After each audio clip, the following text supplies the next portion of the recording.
एकीकडे मोर्चा काळा दिनाचा मोर्चा चालू आहे, दुसरीकडे राज्योत्सव चालू आहे. बेळगाव केंद्र शासित केलं पाहिजे ही काळाची गरज आहे.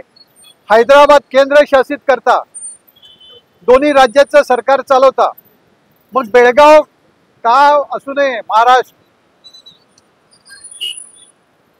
जम्मू काश्मीर केंद्र शासित करता आणि सीमा भाग पूर्णपणे केंद्र शासित केला पाहिजे. सुप्रीम कोर्टात प्रश्न 2004 साली झालाय, आता 21 वर्ष झाली. काय फरक पडलाय? आम्हाला कर्नाटक नको आहे, बेळगाव महाराष्ट्रात पाहिजे. हा वाद कित्येक वर्षापासून सुरू आहे. हा भाषणाचा वाद आहे का प्रांताचा वाद आहे की केंद्र सरकार? अन्यायाविरुद्ध वाद आहे. केंद्र सरकारने अन्याय केलेला आहे. बेळगाव, खानापूर, निप्पाणी, तुपा, हल्याळ, कारवार, बिदर, भालकीची खेडी 865 गावाचा प्रश्न आहे. त्यामुळे कित्येक वर्ष झाली लोकशाही मार्गाने लढा चालू आहे. लोकशाही मार्गाने सत्ताधीश निवडून जातात, मग याकडे कानाडोळा का करतात? आमचा सवाल आहे. अन्यायाचं परिमार्जन झालं पाहिजे. Justice delayed is justice denied असं म्हटलं जातं. हा आंदोलन कित्येक वर्षापासून सुरूच आहे. येणाऱ्या काळात आता जेपर्यंत आपल्याला निकाल लागत नाही तोपर्यंत आंदोलन असंच चालू राहणार.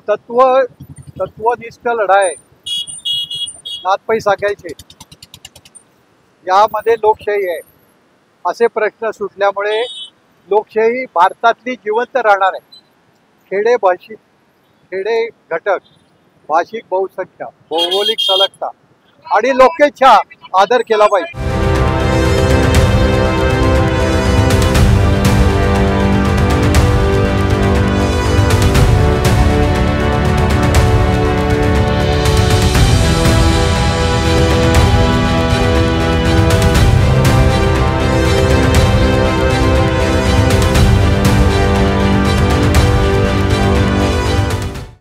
आपल्याला 1956 साली अन्याय झाला, यामुळे हा दिवस सातत्याने काळा दिवस म्हणून पाहत आलेला आहोत.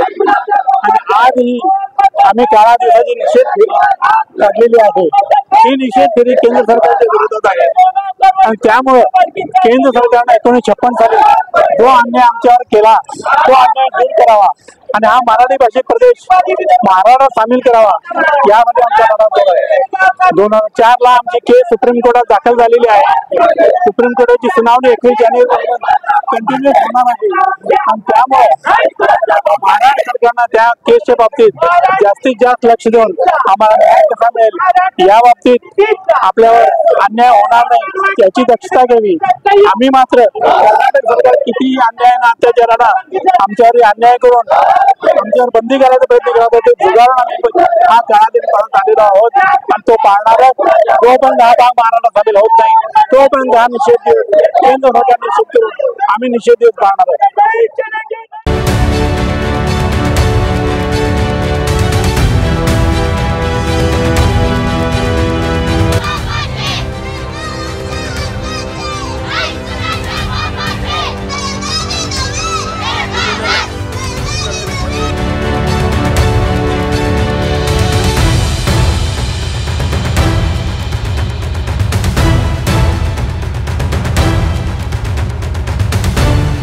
प्रशासनाची जी दडपशाही चाललेली आहे, या दडपशाहीला झुगारून आज मराठी भाषिक पुन्हा एकदा एकवटलेला आहे.